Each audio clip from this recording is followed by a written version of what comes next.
Dear students, myself Dr. Ramesh Kumar Purohit, Assistant Professor in Basic Physics College। साथियों, आज अपन एक बहुत ही महत्वपूर्ण फिजियोलॉजिकल एक्सरसाइज के बारे में जानकारी शेयर करने जा रहे हैं। रुधिर परिसंचरण तंत्र। तो उस सिस्टम में सबसे इम्पोर्टेंट अगर बात अपन करते हैं तो रुधिर की जाती है। तो रुधिर के जो आवश्यक कंपोनेंट्स हैं, उन कंपोनेंट्स की हम डिस्क्राइब चर्चा ना करते हुए किसी भी व्यक्ति में रुधिर समूह को वो जो कैसे पहचाना जाता है, उसको कैसे आइडेंटिफाई किया जाता है, आज की इस कक्षा में हम इसके बारे में विस्तृत रूप से जानकारी प्राप्त करेंगे। इस जानकारी को प्रदान करने से पहले मैं कुछ इसकी एलिमेंट्री आइडियाज़ के बारे में आपको कुछ जानकारी देना चाहता हूँ। जैसे कि हम सभी लोग जानते हैं, रुधिर एक प्रकार का तरल संयोजी ऊतक होता है और हमारे संपूर्ण शरीर में प्रवाहित रहता है। शरीर के शीर्ष भाग से लेकर लोवेस्ट पार्ट तक ये एक कनेक्टिव टिश्यू के रूप में अपनी महत्वपूर्ण भूमिका अदा करता है। रुधिर प्रमुखतया रुधिर कोशिकाओं और रुधिर प्लाज्मा में इसको बांटा गया है। तो उन कोशिकाओं की संरचना कैसे होती है और प्लाज्मा किस प्रकार से अपना महत्वपूर्ण रोल अदा करता है, इसके बारे में हम थ्योरेटिकल क्लास के बारे में चर्चा कर सकते हैं। आज की जो हमारी कक्षा ये है कि किसी भी अज्ञात या दिए गए रक्त समूह को आप प्रायोगिक तौर पर किस प्रकार से ज्ञात कर सकते हैं। तो इसके लिए हमारे पास देखिए जो आवश्यक उपकरण और सामग्री जो हम लोग काम में लेंगे, तो सबसे पहले एक शार्प नीडल हमको चाहिएगी, जिसकी सहायता से हम किसी भी व्यक्ति का या स्वयं का जो है वो उनको पिन पॉइंट करके रुधिर को जो है बाहर निकाल सकते हैं। मेडिकेटेड कॉटन आपके पास होना चाहिए और साथ में उस अंगुली को जो है साफ़ करने के लिए आपके पास में स्प्रेड भी होना अति आवश्यक है, ताकि किसी प्रकार का कोई इन्फेक्शन ना हो। लेबोरेटरी जो आपकी स्लाइड होती है, ग्लास स्लाइड्स आपके पास होनी चाहिए। और इसके साथ साथ ये देखिए 3 प्रकार की सीरम आपके सामने रखी हुई है।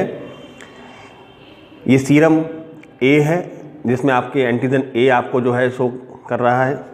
ये सीरम बी है, जिसमें आपके एंटीजन बी आपको शोइंग नेचर में है। और ये सीरम डी है, जो आरएस फैक्टर के रूप में आपकी प्रायोगिक कक्षा में सहायता करेगी। प्रैक्टिकल से पूर्व मैं आपको इसमें बताना चाहता हूँ कि किसी भी व्यक्ति का जो रुधिर समूह प्रमुखतः जिसको अपन चर्चा करें, तो वो 4 प्रकार के रुधिर समूह होते हैं। रुधिर समूह ए, रुधिर समूह बी, रुधिर समूह ए बी और रुधिर समूह ओ।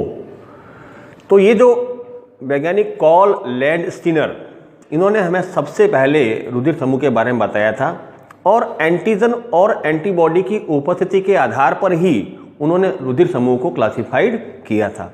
फॉर एग्जाम्पल कि यदि किसी रक्त समूह में एंटीजन ए और एंटीबॉडी बी पाया जाता है और हम उसको प्रायोगिक तौर पर प्रमाणित कर सकते हैं, तो हम कह सकते हैं कि दिया गया रुधिर समूह जो है वो आपकी रुधिर समूह ए का है। ठीक उसी प्रकार रुधिर समूह बी में एंटीजन बी और एंटीबॉडी ए पाई जाती है।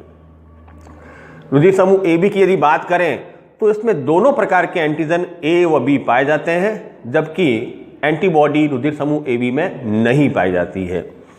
इसके जस्ट विपरीत अगर हम रुधिर समूह ओ की बात करें, तो रुधिर समूह ओ में किसी प्रकार की कोई एंटीजन नहीं पाई जाती है, जबकि एंटीबॉडी ए व बी दोनों पाए जाते हैं। तो यहाँ बार बार मैं 2 शब्द काम में ले रहा हूँ, एंटीजन और एंटीबॉडी। तो एंटीजन आरबीसी कोशिकाओं में पाया जाता है, जबकि एंटीबॉडी रुधिर प्लाज्मा में पाया जाता है।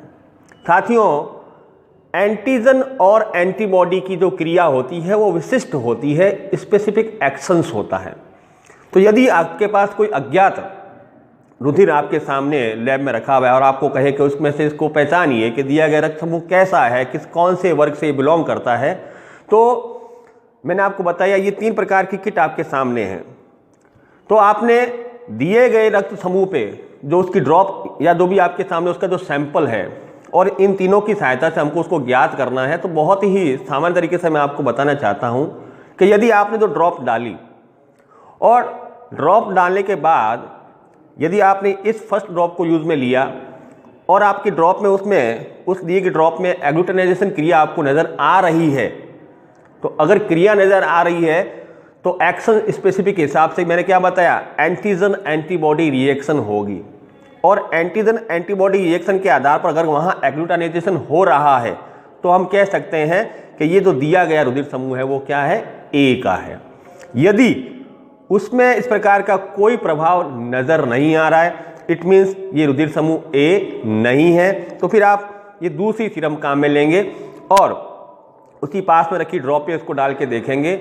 और यदि यहाँ पर एग्लूटिनेशन क्रिया हो रही है, जब ये डाला तब किसी प्रकार की कोई क्रिया नहीं हुई, और जैसे ही आपने इस ड्रॉप को डाला अगर वहाँ पर एग्लूटिनेशन क्रिया हो रही है तो हम निश्चित रूप से, अब यदि हम एंटीसीरम बी जो आपके सामने एंटीजन बी के रूप में नज़र आ रहा है, उस ड्रॉप पर यदि आपने उसको डाला और उसमें एग्लूटिनेशन की क्रिया हो रही है तो हम कह सकते हैं कि ये दिया गया जो रुधिर समूह है वो रुधिर समूह बी का है, क्योंकि यहाँ एंटीजन एंटीबॉडी रिएक्शंस अकर्ड हो गई है, दृष्टिगोचर हो गई है, क्योंकि सेल्स क्या हो गई है, एग्लूटिनाइज हो गई है। ठीक है, अब आपके पास जो तीसरी स्लाइड यहाँ पर रखी हुई है और आपने उस ड्रॉप पे उसको डाला, तो अगर आपके सामने उन कोशिकाओं में गुच्छन हो रहा है, एग्लूटिनेशन प्रक्रिया ऑन हो रही है, तो हम इस आधार पर कह सकते हैं कि दिया गया रुधिर समूह जो है वो पॉजिटिव है, RH पॉजिटिव। RH कारक जो है रिसर्च मंकी में जिसको खोजा गया था, तो इसकी सहायता से हम पता लगाएंगे कि दिया गया रुधिर समूह पॉजिटिव है या नेगेटिव है।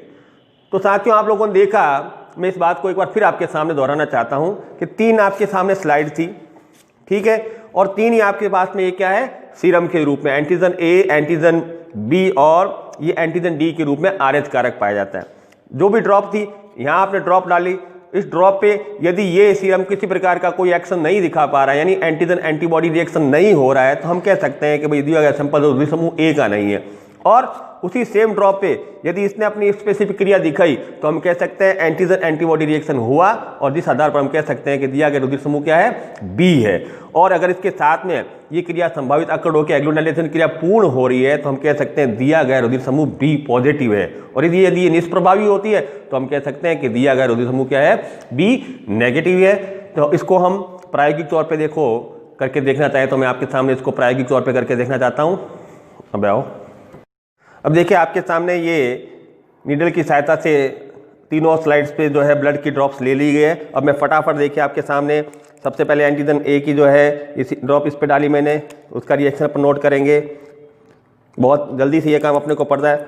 ये एंटीजन बी की ड्रॉप मैंने इस पे डाली ताकि रुधिर कोशिकाओं का जो है वो थक्का ना जम जाए, और ये तीसरी मैंने ये RH कारक ये डी की जो इस पे ड्रॉप डाल दी है। ठीक है, अब तुरंत अपन इस स्ट्रिप की सहायता से इन स्लाइड्स को जो है इसके साथ में शेयर करने की कोशिश करते हैं। देखो इस प्रकार से इसको हिला रहे हैं अपन, देखो तो देखिए इस प्रकार में इसमें किसी प्रकार का अपने को कोई मूवमेंट्स नज़र नहीं आ रहा है। There is no agglutination process will occurred in this slide. ठीक है, ये मैंने इसको वापस इसको आप डिस्ट्रॉय कर देंगे, फिर एक नई स्ट्रिप ली और इसकी सहायता से हमने इस कंपोनेंट्स को देखो यहाँ पर फिर इसको मिक्सअप किया।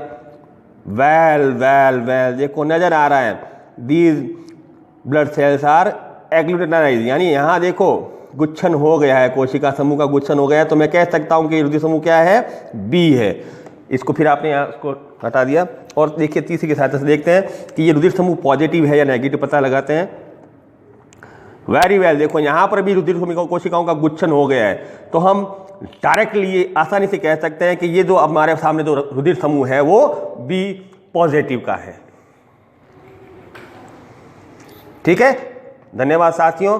इस प्रकार से हम इन एंटीजन सीरम्स की सहायता से दिए गए रुधिर समूह को आसानी से पहचान सकते हैं कि जो आपके सामने जो ब्लड ड्रॉप रखी हुई है उन ब्लड ड्रॉप्स में जो है इन एंटीजन्स का जो है वो किस प्रकार से एग्लूटिनाइजेशन प्रोसेस ऑन होता है। जहां पर कोशिकाओं का गुच्छन हो रहा है वहां एंटीजन एंटीबॉडी रिएक्शन होने के कारण कोशिकाओं का गुच्छन होगा, जिसके आधार पर हम उस वर्ग को विशेष तौर पर पहचान के और कह सकते हैं कि दिया गया जो रुधिर समूह है वो रुधिर समूह ए है। और इस आरएच कारक की सहायता से, डी की सहायता से हम पता लगा सकते हैं कि रुधिर समूह पॉजिटिव है या नेगेटिव है। धन्यवाद। अब इसे सेट कर लो।